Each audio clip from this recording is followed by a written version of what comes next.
Está con nosotros el doctor Gustavo Ich, ex secretario de Comunicación del Gobierno del presidente Lenín Moreno, consultor político, especialista en comunicación electoral. Qué gusto tenerlo con nosotros. Muy buen día. Bienvenido a Radio Morena. Muy buenos días, Mayra. Muchísimas gracias por la invitación. Un saludo también para Roberto y por supuesto para Luis Almeida. Usted que es un politólogo, un asesor, un hombre de letras, un hombre de inspiración. Quito es una ciudad distinta al resto del país, tiene mucha cultura, tiene mucha educación, tiene parte humanitaria muy buena desde la municipalidad. Y no es que la ha hecho el actual alcalde, viene hace por muchísimos tiempos aquello, tiene vinculación en artes y oficios con los barrios de Quito, en las diferentes escalas inclusive. Y en ese sentido el municipio de Quito tiene una mayor cantidad de profesores, mayor cantidad de ayudantes en esas áreas. Sí, yo venía advirtiendo, no todo es lo mismo. En Guayaquil, por ejemplo, en un momento determinado, cuando no teníamos obras, utilizamos el 85-15, 85 para obras y 15 para gasto corriente, porque eran otras las circunstancias. Nosotros teníamos concesionado el servicio de agua potable, el servicio de recolección de basura, el servicio de aeropuerto, toda una serie de cosas que nos ayudaba colateralmente a descongestionar la labor del municipio, pero el control sí. Entonces, frente a eso, el COTAD ha hecho no una precisión, sino una cuestión genérica que ya estaba en la ley, pero que en definitiva va a obligar a Quito, básicamente, a las ciudades como Cuenca también, donde hay mucha cultura, a disminuir ese presupuesto. Entonces, ¿qué será de nuestra gente? ¿Qué será de nuestros colaboradores en esa área? ¿Y eso golpeará a Quito o no? Mire, Luis, esa es una decisión absolutamente traída de los cabellos, como todas las que ya estamos acostumbrados los ecuatorianos en realidad en estos últimos 2 años o un poco más. Todas las decisiones se toman desde una perspectiva político-publicitaria para generar adhesiones coyunturales en medio de una situación de crisis permanente que son incapaces de resolver quienes tienen la responsabilidad de hacerlo en temas tan sensibles como la inseguridad, como la economía, como la salud, como la generación de empleo. Eh, Primero, habría que empezar dando el ejemplo, pues, mi estimado Luis y querida audiencia que nos escucha. En los 2 últimos años, el actual régimen ha sido incapaz prácticamente de ejecutar su plan operativo anual.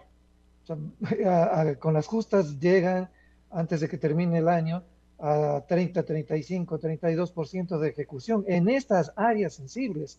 Entonces, ¿de qué nos están hablando a los ecuatorianos? ¿De qué les están hablando a los alcaldes cuando dicen hay que priorizar el gasto público, hay que ser más eficientes, la administración municipal es un desastre? Si la administración pública en su conjunto es un desastre, es una administración pública que no funciona, que no ha generado inversión pública después de 30 viajes al exterior. Dice que para posicionar la imagen de un país que se cae a pedazos por la inseguridad, ocupando en el 2025 uno de los 6 puestos a nivel global de los países más inseguros y más violentos. Un país donde no viene esa inversión pública o privada de calidad. Entonces hay que distraerle a la gente, hay que distraerle con estas medidas que se generan a través de unas normativas en las que se dice que les vamos a poner a cumplir su tarea porque no puede ser que en este país no hagan nada y se dediquen a las fiestas, se dediquen a cualquier otra cosa menos a invertir en obras. Primero, esos recursos no son del gobierno. Punto dos, son recursos de los ecuatorianos y constitucionalmente deben ser entregados a los municipios de manera puntual y no discrecional. En tercer lugar, otro ejemplo, o sea, ese gasto por parte del Ejecutivo en compensaciones, en subsidios, en proyectos que no están presupuestados, que no están aprobados por la Asamblea, en ayudas de último momento, que coincidentalmente ocurren y se entregan en espacios o en momentos preelectorales o electorales. Se habla ya y se calcula que han sido aproximadamente 1.100 millones de dólares lo que se ha entregado discrecionalmente en medio de esas coyunturas.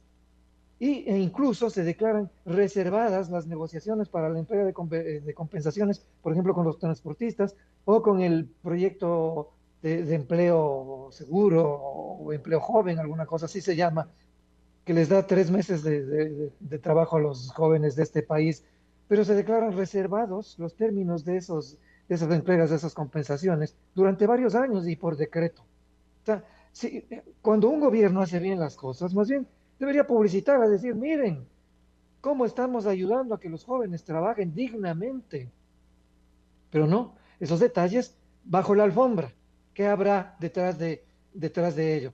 Entonces, en materia de obras, ¿cuáles son las obras que puede decir el Ejecutivo que ha generado? O sea, basta con recorrer el país y que alguien diga, que alguien coja un papelito y vaya señalando dónde están las obras. No hay obras, no hay servicios. Entonces lo que se quiere hacer, aparte de todo lo que acabo de señalar, es endilgarle a los municipios la irresponsabilidad que no la tienen de construir obras que el gobierno, que está obligado a hacerlo, no puede hacer. Servicios de calidad que el gobierno debería hacer y que no puede hacerlo.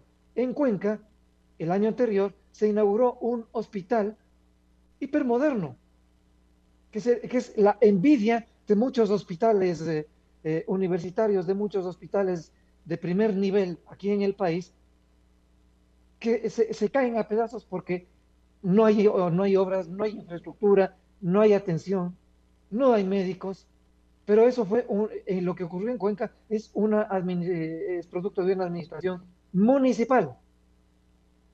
Adicionalmente, lo que quieren hacer es, claro, como ya viene la campaña por los gobiernos seccionales, la renovación de los gobiernos seccionales, es decir, a ver, si ustedes no cumplen con el 70-30, no les vamos a soltar el presupuesto que a los municipios les corresponde.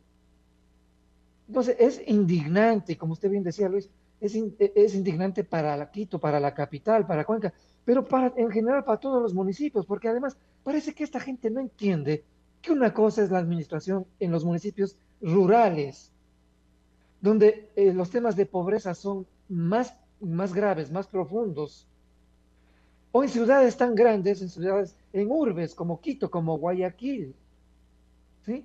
Donde hay una migración en busca de mejores condiciones de vida que vienen precisamente de los sectores rurales. Entonces, esto no se administra por decreto, no se administra por improvisación, por irresponsabilidad, por falta de empatía, por oportunismo. Se debe administrar sensatamente. O sea, ya basta esta curva de aprendizaje del joven que recién estaba desde la empresa privada viniendo acá y para ponerle el pecho a las balas y combatir la inseguridad y generar un nuevo país. Esa narrativa ya no funciona porque después de lo que hemos visto con esta guerrita arancelaria con Colombia y con sectores estratégicos como hidrocarburos y como minería, ocurre que ya no es que están aprendiendo, no les interesa trabajar por el país. A mí me parece que eso es clarísimo. Y la información que tienen es la información que tienen muchas empresas serias que hacen investigación de la opinión pública. El régimen registra una caída de su aceptación, de su credibilidad, de alrededor del 70%, hoy por hoy. Y si se le pregunta a la gente, ¿qué creen ustedes? ¿Que el país va a estar mejor, como les están prometiendo desde el régimen? ¿Va a estar mejor en el próximo año, en el 27? El 80% de la gente dice que no, que va a estar peor. 7:48, doctor Gustavo X. Estamos escuchando el análisis. Ahora con la norma aprobada, las dos recientes con el carácter económico urgente, le acabé de escuchar algo. Buscamos una manera como también hacer copartícipe de lo que no podemos hacer desde el orden central en cada una de las localidades, en los niveles de gobierno. Tenemos el mismo problema. Terminamos el año dialogando con usted, lo va a recordar, en diciembre, con el problema en el orden de salud. No hemos atinado ni una. Hoy estamos hablando de reducir incluso el tiempo de una cita de un paciente con el médico. Así es. Estamos hablando de volver a las direcciones de salud. ¿Por dónde va la calentura? ¿Por dónde va la solución? Consulto porque esa falta de una política efectiva comunicacional. Usted es un hombre experto en esta actividad, ha estado al frente en el espacio de orden público como secretario de la administración, pero también profesional en comunicación y en políticas y estrategias de comunicación para llegar de manera efectiva ante esas necesidades de una población. Doctor Gustavo Ix, ¿mantenemos esa tónica? Efectivamente, Roberto, lo que usted señala, y lo habíamos advertido, recuerdo muy bien la entrevista, esto no va a mejorar, porque no es un problema de comunicación, o sea, la comunicación, esa espantosa comunicación, es lo único eficiente que tiene el régimen, porque en el manejo de esa comunicación lo que se ha hecho es sembrar distractores, sembrar el miedo. Ahora ya vamos por el decreto de emergencia número 18, sin contar con las extensiones de algunos otros decretos. Es decir, se gobierna por decreto para seguir manejando la narrativa de que este país está en un conflicto armado interno. Si les vamos a ganar la guerra, ya vienen los marines, ya vienen los aliados de otros países, y entonces vamos a decretar un nuevo estado de excepción en ciertas provincias. Y vemos los resultados en el 23, los resultados en el 24, los resultados en el 25, y no solo que ha disminuido la violencia, ha crecido. ¿De qué sirven los decretos de emergencia? Para el show comunicacional, para la publicidad.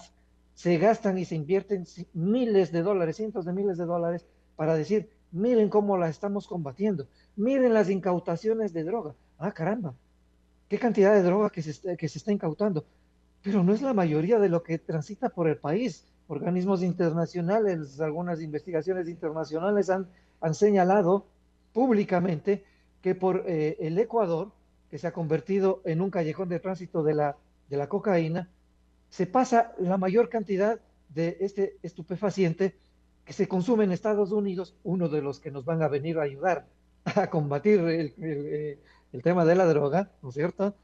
Y en Europa. Y sobre eso no se dice nada, sobre el origen de ciertas incautaciones que se han hecho en los Balcanes, donde está la mafia albanesa, en los propios Estados Unidos, en España, escondidos, empaquetados de una manera bien extraña, no se dice nada. O sea, es una comunicación que se utiliza, como digo, como distractor para generar esas cohesiones ciudadanas coyunturales alrededor de ciertos temas que son sensibles, pero que se les cae como un castillo de naipes en el momento en que la gente dice, bueno, y después de esto, ¿qué hay? ¿Cuáles son los resultados? No hay resultados. Señalar en el sector de la salud, que es una de las crisis más vergonzosas, además de las más dolorosas que atraviesa el país, que en lo que tiene que ver con el IE se van a reducir el tiempo de atención. Esto es un circo, Roberto. Esto es un desgobierno impresionante. O sea, no bien llega un paciente a que le tienen que tomar signos vitales, recordar cuál es el histórico de la enfermedad de ese paciente y preguntarle cómo se siente ahora. Se acabaron los 10 minutos. Luego pasa el siguiente. ¿Si acaso que el sector público de salud es una lavandería de autos? Sale un carro, pase otro carro. O es de la entrada a un espectáculo. Ya pasó uno, entregó su boleto, pasa el siguiente. Incluso genera estrés en los propios galenos. O sea, lo que tienen que haber ahí son reformas estructurales, mayor presupuesto, no restarles presupuesto, mayor presupuesto. ¿Quiénes terminan de asumir esto? Todo lo que está ocurriendo aquí en el país, ¿quiénes han tenido que asumirlo? Los municipios. Y eso es histórico. Los municipios son los organismos más cercanos a la ciudadanía. Los municipios trabajan también en comunicación para educación ciudadana, cosa que aquí no existe por parte del Ejecutivo desde hace mucho tiempo atrás. No señalo solamente a este. Pregunto, ¿cuál es el Ejecutivo que después de la pandemia tuvo que ejecutar o ha querido ejecutar voluntariamente una campaña de educación cívica, de educación ciudadana? No existe. Se gastan en publicidad, se gastan pautando ciertos medios, pagando a ciertos influencers, grandes sumas en redes sociales. porque eso funciona en determinadas, insisto, en determinados momentos de crisis y de conflicto, pero las responsabilidades para atender, por ejemplo, violencia intrafamiliar, las asumen los municipios y les van a quitar sus recursos prácticamente. ¿Qué garantía van a tener los municipios de que esos recursos puedan ser administrados de la mejor manera en medio de esa premura por gastar el 30%, si va a ser una inversión de calidad o van a terminar contratando a los proveedores más baratos que por lo general siempre son los que menos calidad tienen en esa provisión de servicios? Los municipios de la frontera, ahora que tenemos el tema este con Colombia, ¿qué hacían esos municipios? Generaban fuentes de empleo a través de emprendimientos comerciales, de intercambio de insumos, pero se genera este problema con Colombia, otra bomba de humo para distraernos a todos los ecuatorianos, y el impacto viene a los emprendedores, a los consumidores, a los industriales, a los comerciantes ecuatorianos. Por eso es el paro que se ha declarado en Tulcán. Luego, los municipios amazónicos han tenido que soportar estos enormes impactos de la extracción minera en los cuales China y Canadá son los principales países que generan este problema en uno de los sectores estratégicos más importantes del Ecuador, que tiene que ver con la extracción minera. ¿Dónde están los recursos de esa extracción minera? Las regalías para el Estado, ¿en qué se han invertido?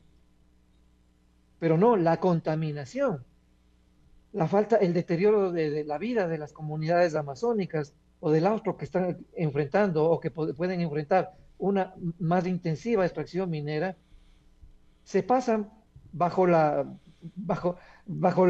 temporada de fin de año y luego de inicio de año y carnaval en una asamblea que no legisla, que solamente administra a través de trámites express, ¿no? Y en medio de ese entorno, además, se permite a Petroecuador, o Ecuador que está en medio de una crisis terrible, o otro sector estratégico, condonar 853 millones de deuda al Ministerio de Finanzas. Y se concretó esto, como decía, el 28 de diciembre, pero recién la noticia empieza a saltar pocos días atrás. ¿Quiénes han asumido contaminación, impacto ambiental, falta de condiciones de salubridad, atención médica de comunidades que tienen que viajar a Quito, que tienen que viajar a Guayaquil para ver si les dan turno para que los atiendan? Los municipios. Entonces, ¿de qué está hablando este nuevo Ecuador? ¿Qué nos está diciendo? Nos está diciendo, no sabemos qué hacer, pero comunicar para distraer, eso sí que lo hacemos muy bien. Doctor Gustavo Ich, parece que alguien ha leído, y la tercera vez que digo esto, está viendo mucho las películas de Roma. Bueno, pero Roma daba pan y circo. Aquí hay circo, pero no hay pan. Y un toque de queda avisado 12 días antes, supuestamente para allanar a todos los claro, supuestos narcos, que ni sé cuánto, a la delincuencia o las organizada. pandillas, así es. Es como avisarles con tiempo. Esto yo no lo entiendo, si realmente hay estrategia o creen que como hay un combate allá en el Medio Oriente entre el imperio persa y nosotros acá, quieren ocasionar un polvorín acá, porque la pelea con Colombia no la entendemos en realidad. Muchísima gente, los agricultores nuestros están totalmente resentidos, golpeados. Inclusive gran parte de los agricultores votaron por el señor Noboa porque decían, bueno, es una familia de agricultores como nosotros, vamos a ver si nos sacan adelante. Usted que ha tenido todo el peso del control de un gobierno, explíquenos esta diferenciación. También tiene que ver con sociología política, tiene que ver con política real, con mentiras y engaños, pero ¿qué nos podría usted decir? Eso, gracias Luis, lo que usted acaba de decir, mentiras y engaños, promesas no cumplidas, falta de capacidad para gestionar el sector público, una estrategia de contención y de enfrentamiento a la inseguridad y al crimen transnacional a través del decreto de conflicto armado interno, que ha sido un fracaso rotundo. Ese fracaso rotundo se pretende endilgar básicamente en un porcentaje muy, muy grande a Colombia, porque no cumple su tarea en la frontera norte. Pero utilizando la metáfora que usted señaló al inicio, bueno fuera que vean películas de Roma. El Imperio Romano es uno de los imperios más importantes en la historia de la humanidad en algunos términos. Por ejemplo, en lo que tiene que ver con administración pública, con modernizar la administración pública, con la aplicación de un sistema democrático, ¿sí? Con el ejercicio de ejecución de obras que hasta ahora perduran. Se decía que todos los caminos conducen a Roma y hasta ahora pasa lo mismo.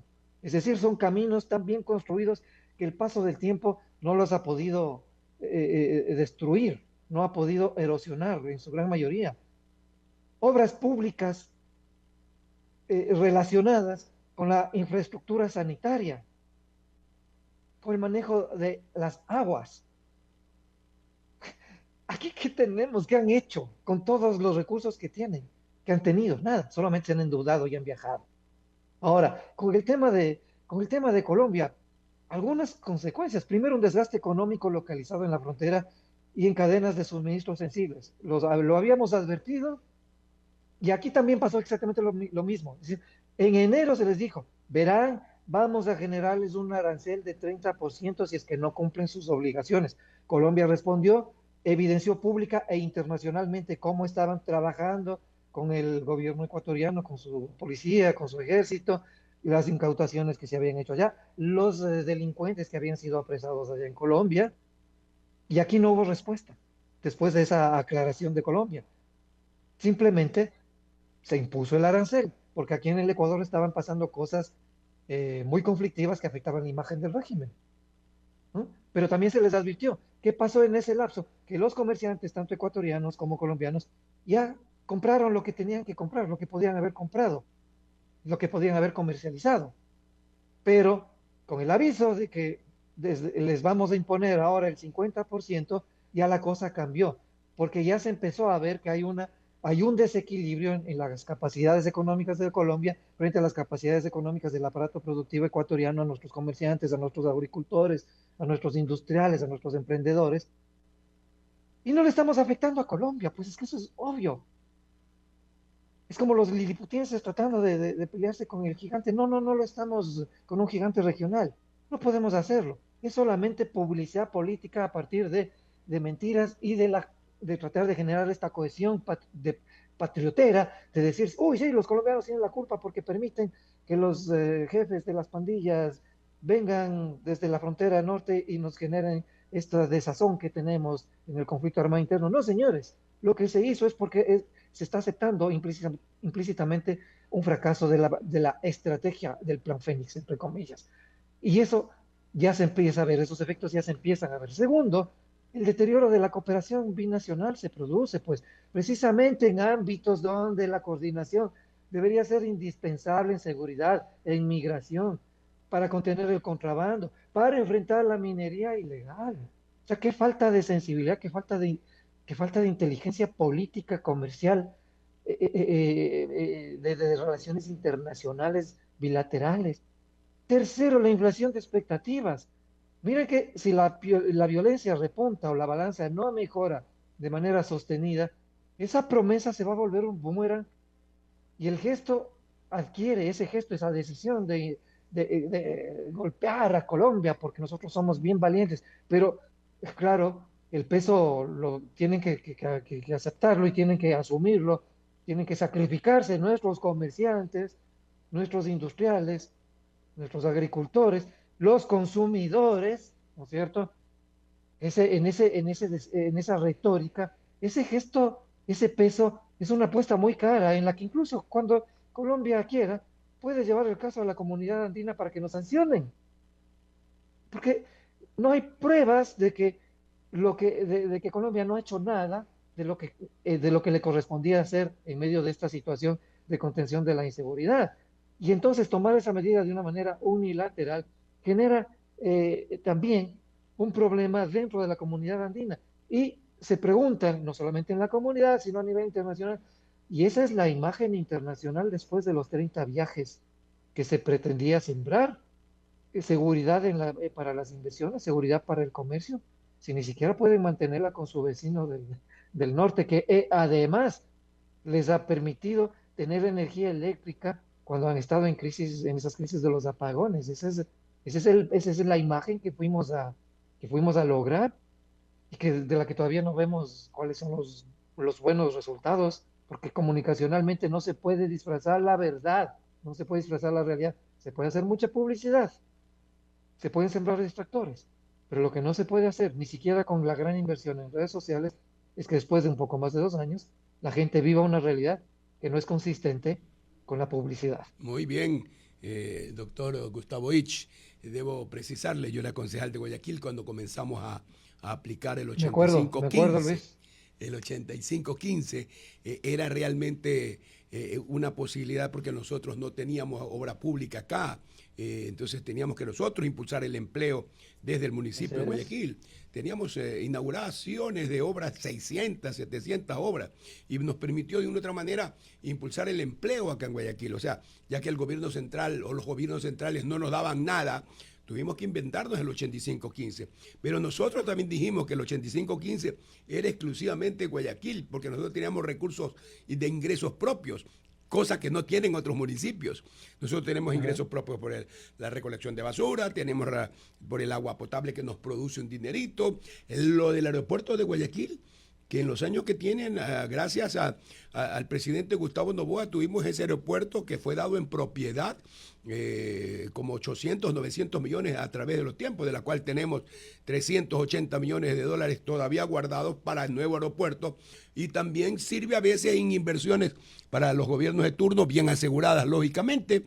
Antes lo hacíamos con la CAF, pero eso es importante. Guayaquil es un caso sui generis, pero que nosotros tuvimos que disminuir colaboradores y endosamos a la empresa privada los empleos, sí, pero tampoco es tan justo en un momento determinado, doctor.